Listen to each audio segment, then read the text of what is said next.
The old German proverb, the traveler, was added. If you see someone singing and dancing, stop, sing, and dance with them, the Russians added. If you see someone drinking, stop and get drunk with them. The Jews put an end to it. If you see someone working, don't disturb them. A man met a woman. She says to him, "Come to me in the evening at about 9 o'clock. But please, not earlier. My husband, you know, is as hot-tempered as a beast." All day the man was restless. He really wanted to see me earlier, but he couldn't stand it. He arrived at 5 to 9. Then the door opens, and a huge brute stands on the threshold and sternly asks what you need. The man, horrified, turns around and runs home as fast as he can. He runs, slams all the locks behind him, sits down in an armchair, puts his feet up on the table, lights a cigarette and calmly mutters, "What do you need? What do you need? Go to hell."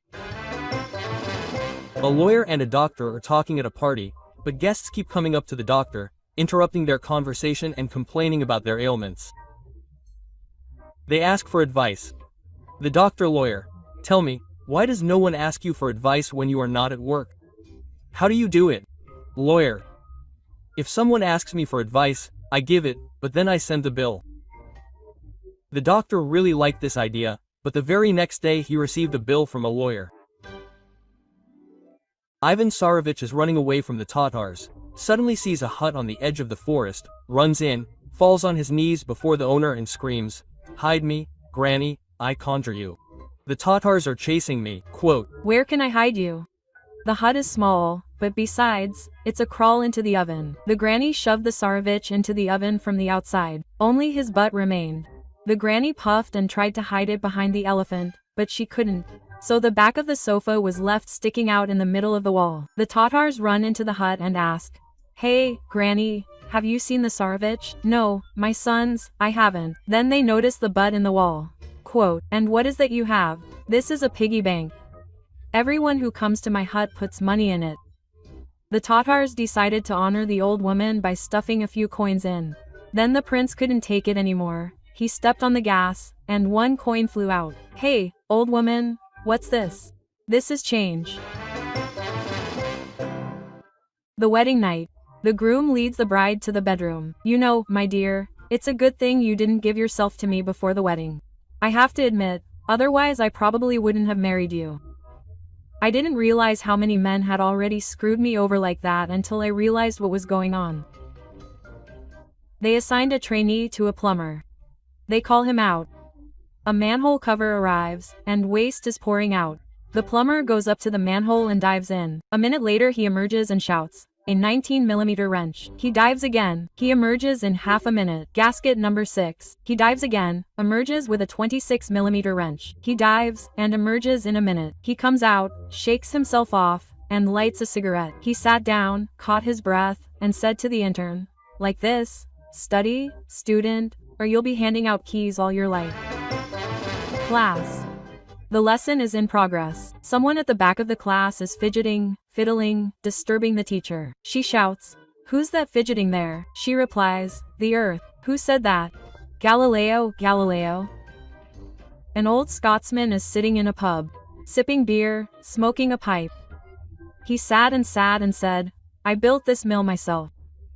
I collected stones alone, mixed mortar, and built it. But for some reason no one calls me McFlaren, the mill builder." I sat, sipped my beer, and took a drag. This is the garden that now has the largest harvest of fruits and berries.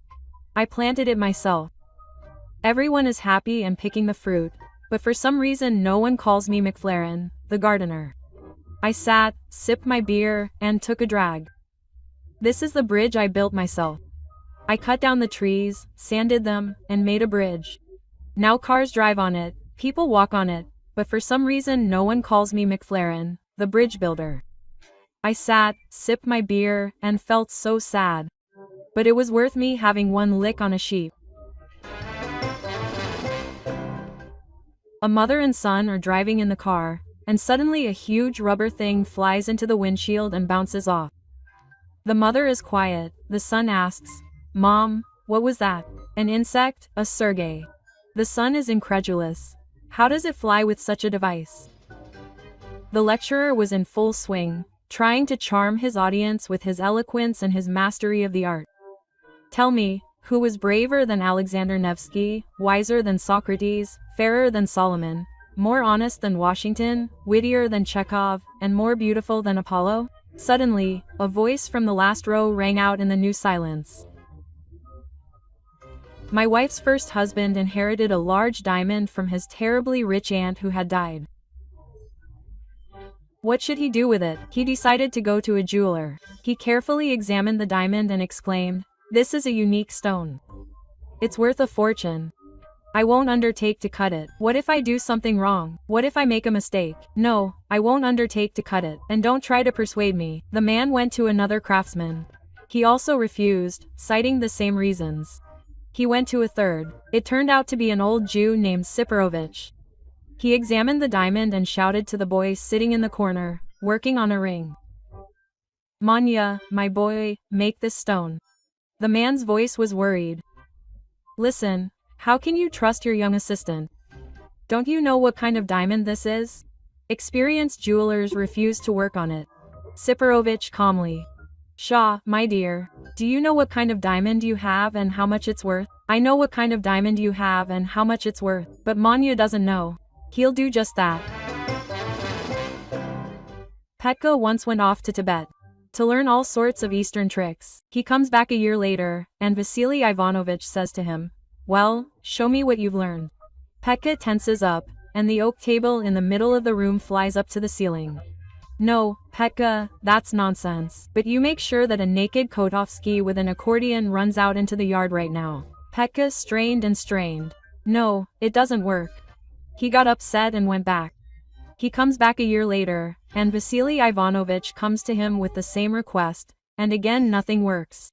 Petka got really upset and left again. He comes back another year, and Vasily Ivanovich comes to him again. "Well, what can you do now?" Petka strains, stands like that for 5 minutes. The veins on his forehead are about to burst. Suddenly, a crying naked Kotovsky runs out into the yard, holding a cast iron radiator. "But I don't have an accordion. I don't have one."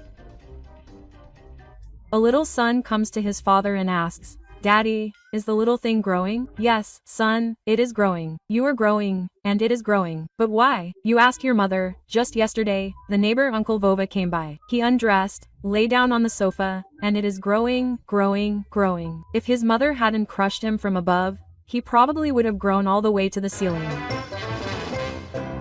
A man comes into a pet store and asks the salesperson, "Do you have anything special, anything unusual?" "Well, I do have something, a talking centipede." The man was skeptical, but still took the centipede home. At home, he puts the jar with the centipede, looks at it, and it is silent. "Well, man, let's check it out. I'm going to have a beer. Come with me." Silence in response. The man spread his arms and went to the pub. The next day he comes back. Thinking that maybe she was shy yesterday, the new house still asks again. "I'm going to have a beer. Come with me." Silence, they fooled her. Well, nothing can be done. The man went to the pub again. The next day he goes up to the centipede and thinks, "Well, I'll try this one last time and then return it to the pet store. I'm going to have a beer. Come with me." "Oh my God, I never heard you before. Wait, I'm putting on my shoes."